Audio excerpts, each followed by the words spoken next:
Parla português. Falar. Falas português. Ok. Meu nome é Jennifer. Ok. J'aimerais laisser des gens qui sont optimistes, qui ont confiance en eux, qui croient en leur potentiel. Je le répète souvent. Lorsque les gens ont les clés, ils sont responsables. Et dans mon genre de style de leadership, et vraiment, je donne souvent la clé.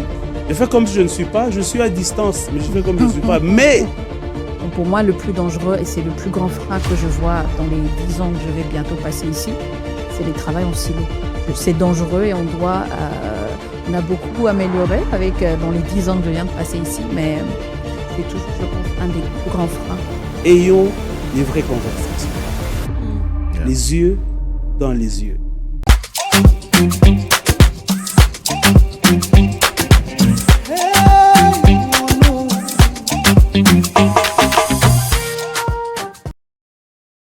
Bonjour monsieur, dame, bienvenue dans notre tout premier podcast, un podcast que vous allez voir plusieurs fois tout le long de l'année sur vos écrans. C'est Umucho Ubunu Podcast et c'est un réel plaisir d'être avec vous aujourd'hui et un réel plaisir d'être avec mes collègues. Bonjour monsieur le directeur général de la Bravation. Bonjour Jennifer. C'est un plaisir de vous avoir ici. Merci, je suis content d'être invité ici, Hein? dans ce beau studio. Vous goûtez. The mother of all brands, Doreen. Ça va? Bienvenue encore une fois. Merci beaucoup. Kariou Chane, à notre directeur des ressources humaines, que vous avez plusieurs fois vu dans le lancement de Hey Wunu et qui est toujours à notre côté. Merci à vous et bienvenue. Merci beaucoup, Jennifer. Très content et très heureux de faire partie du premier podcast de cette aventure Hey Ubuntu. Voilà, il faut le dire. Et qu'est-ce qu'on va parler aujourd'hui? On va parler de ces leaders. Quand on parle de leadership, quand on parle de leader, la plupart des fois, on entend des titres, on entend des fonctions, on entend des résultats. Mais en vrai, derrière ces leaders, il y a une personne, il y a des valeurs, il y a un parcours, il y a des leçons, il y a des hauts et des bas. Et c'est aujourd'hui, ces gens, la personne derrière ces personnes que vous voyez ici, qu'on va découvrir. Alors, je suis tout autant excitée que vous. Et je vais juste vous expliquer le concept. Il y a ici des questions. Alors, toute personne, chacun de nous, va piocher juste une carte ici et va lire la question à haute voix et elle va répondre. Voilà. Je vais commencer, comme charité est bien ordonnée commence par soi-même. Voilà.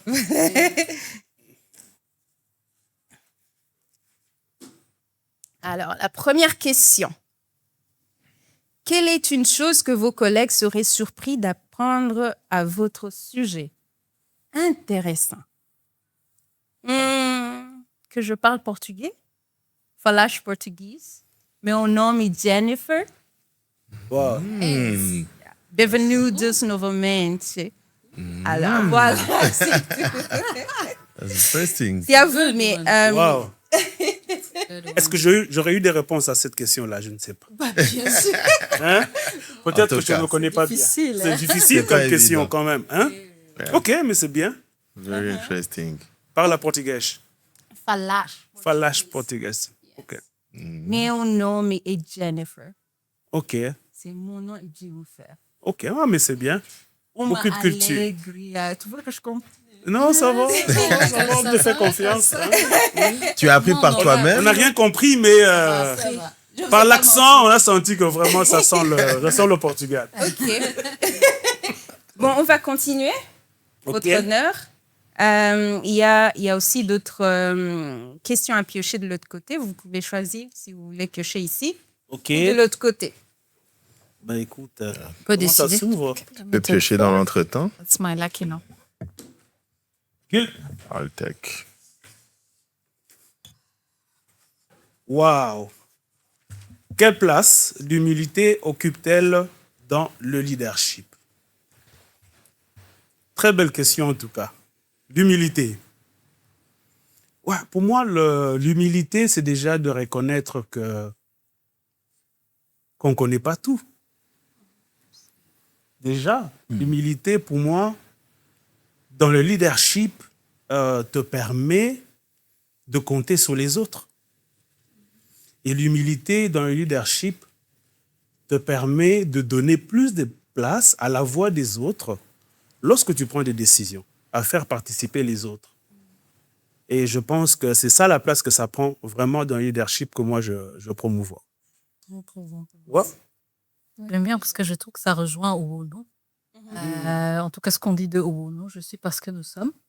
Parce que justement, on doit être assez humble pour savoir qu'on ne peut pas tout savoir et on ne peut pas faire tout seul.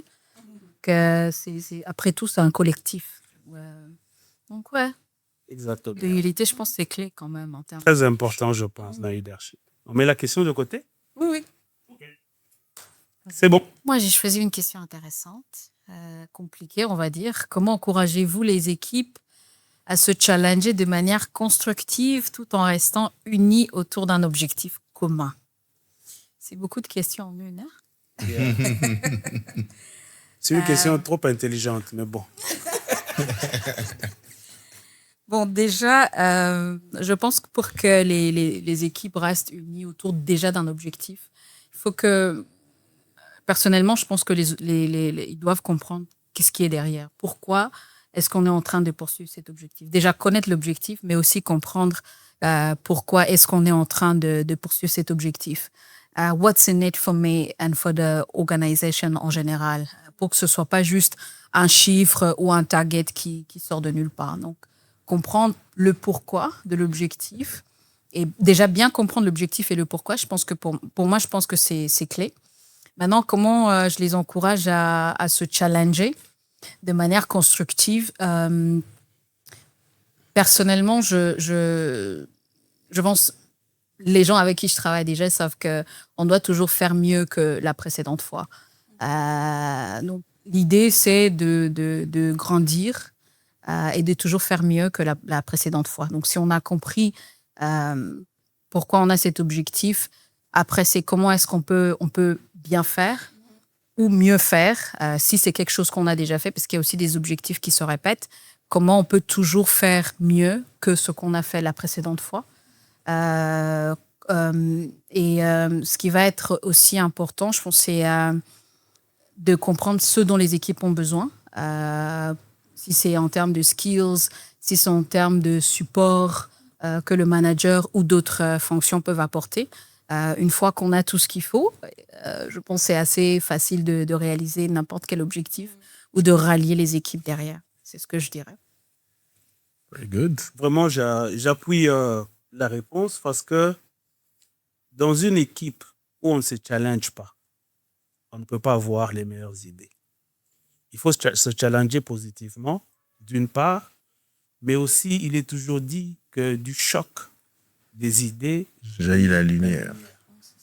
Une équipe performante, c'est une équipe où tout le monde a droit à la parole et les gens peuvent se challenger positivement pour atteindre un objectif commun, pour atteindre le succès commun. Fantastique. Très, très clair. Je pense que on ne l'aurait pas souligné parce que puisque vous nous l'avez fait, donc voilà. À vous. Ok, à mon tour. Je vois un numéro 3. Mon chiffre porte bonheur. On va voir ce que ça donne. Alors, la question, comment souhaitez-vous que les gens se sentent après avoir travaillé ou échangé avec vous? Waouh. Un peu difficile.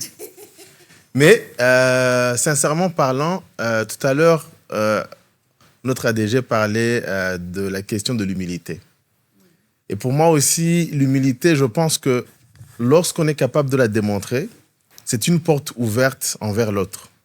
Et l'autre se sent libre de venir vers toi, de s'exprimer, de discuter, de se sentir écouté sans être jugé. Et de là peut découler une discussion ouverte, une collaboration, etc. Alors, si quelqu'un vient travailler avec moi, échanger avec moi, j'aimerais bien que ce soit une expérience positive, à la fin de laquelle la personne qui a travaillé avec moi, elle s'est sentie libre de partager ce qu'elle avait à partager, positif ou challengeant.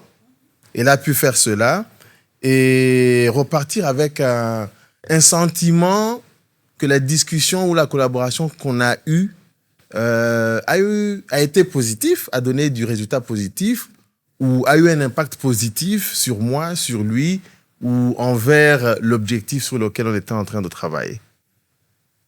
Voilà si je puis tenter de m'exprimer un peu là-dessus. D'ailleurs, je viens d'avoir une autre question. Je pense que ça concorde un peu avec ce que vous venez de dire. Et j'aimerais bien vous la poser, même si je l'ai prise. Comment définiriez-vous un leader qui place véritablement les personnes au cœur de ses décisions? OK. Vous pouvez la répondre. Oui, Mais aussi, j'aimerais que chacun ici puisse y répondre. Je vais essayer. Allez-y. Si tu peux répéter la question pour ne pas manquer. Comment définiriez-vous un leader qui place véritablement les personnes au cœur de ses décisions? Bon, pour moi, je pense, il faut écouter. Il faut valoriser ce qu'on vous dit. Et puis, quoi dire d'autre? Dans une salle, il faut potentialiser tout ce que les autres disent. Ça a du potentiel de donner quelque chose de positif. Et à la fin, tu as parlé de décision. Tu écoutes pour prendre une décision qui est correcte. Et tu réfléchis sur l'impact que cela peut avoir sur les gens. Tu prends une décision, ça peut impacter plusieurs gens. Il faut toujours réfléchir sur la décision que tu vas prendre à l'avance. Et même après l'avoir prise, il faut continuer à collecter du feedback parce qu'on peut toujours réajuster ce qu'on a fait initialement si on a le courage d'écouter les retours qui viennent des gens qui sont impactés par les décisions que tu as prises en tant que leader. Merci beaucoup. Vous avez parlé d'écouter. JM, on entend beaucoup des gens parler de « mon leader écoute ». Mais qu'est-ce que vraiment écouter? Parce que je suis là et je suis en train de vous écouter. Mais est-ce que vraiment c'est l'écoute dont on a besoin dans une équipe? Bon, écoute, lorsqu'on parle d'écouter en général, on parle de l'écoute active. L'écoute active, c'est l'écoute où déjà vous valorisez la personne qui est devant vous et vous stimulez la personne qui est devant vous avec des questions ouvertes pour que la personne puisse vraiment aller au fond de ce qu'elle veut vous dire.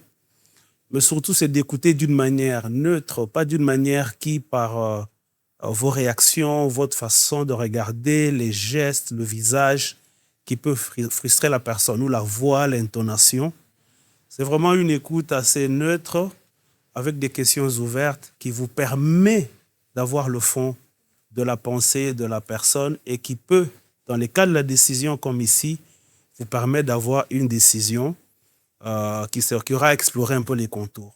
Vous êtes dans un groupe, c'est plusieurs personnes qui parlent, laissez à tout le monde l'opportunité de parler et ainsi vous pouvez mieux décider. Et lorsque vous décidez sur base de l'écoute et sur base d'une discussion, d'une participation, c'est sûr que vous avez des décisions qui portent aussi l'adhésion du groupe en général parce que tout le monde se sent impliqué et tout le monde participe. Ce n'est pas facile à faire pour un leader, il faut le reconnaître. Nous sommes tous ici des leaders, chacun dans son domaine.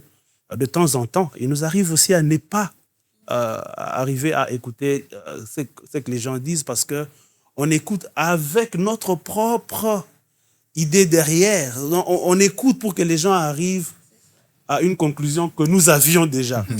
Et c'est ça même la difficulté dans le leadership, c'est d'écouter de manière neutre. Et moi, dans ma carrière, donc, j'ai eu une expérience lorsque j'ai fait le IMAC.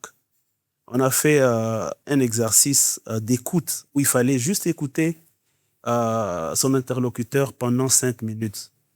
Laisser la personne parler pendant 5 minutes et écouter tout simplement sans poser des questions, sans réagir. C'était pas facile. 5 minutes d'écoute. Donc, mais c'est un exercice qu'il faut faire parce qu'on sait que les résultats qui viennent derrière ces genres de décisions où il y a la participation, il y a l'écoute, où il y a l'exploration, sont toujours des décisions gagnantes. Très fort. Alors, 2 mots-clés. L'écoute active. Il ne faut pas seulement écouter, on écoute aussi les émotions, on écoute aussi vraiment avec intention derrière et aussi avoir l'adhésion du groupe dans chaque décision. Probing aussi. Voilà. Posez vraiment des questions ouvertes pour aller au fond du problème. Merci. Attends, Doré, Yoko. c'est à vous de piocher ici.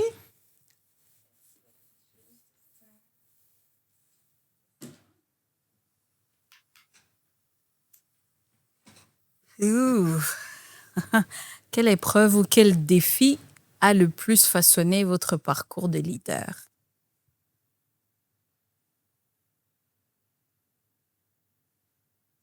Est-ce que ça a une épreuve ou un défi? Bon, j'aime souvent dire que la maternité m'a transformée. Parce que j'étais,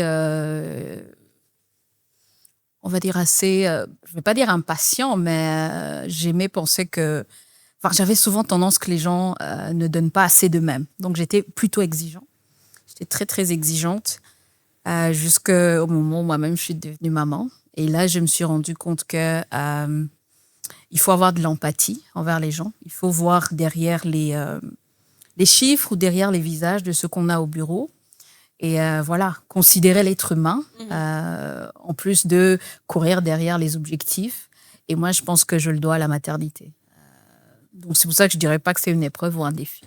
Mais c'est ça qui, on va dire, a transformé, je dirais positivement, mon leadership. Très bien, parce que quand je vous écoute, je vois qu'on revient toujours dans le monde. Donc, on parlait de l'humanité. C'est l'essence même de l'humanité. Alors, vous allez me permettre de vous forcer la main un petit peu, parce qu'on a dit qu'on allait vous découvrir un petit peu plus. OK. Alors, c'est des questions numéro 1. OK. Alors, je vais demander à vous et à Désiré de piocher dans la numéro 1. Je vais t'aider.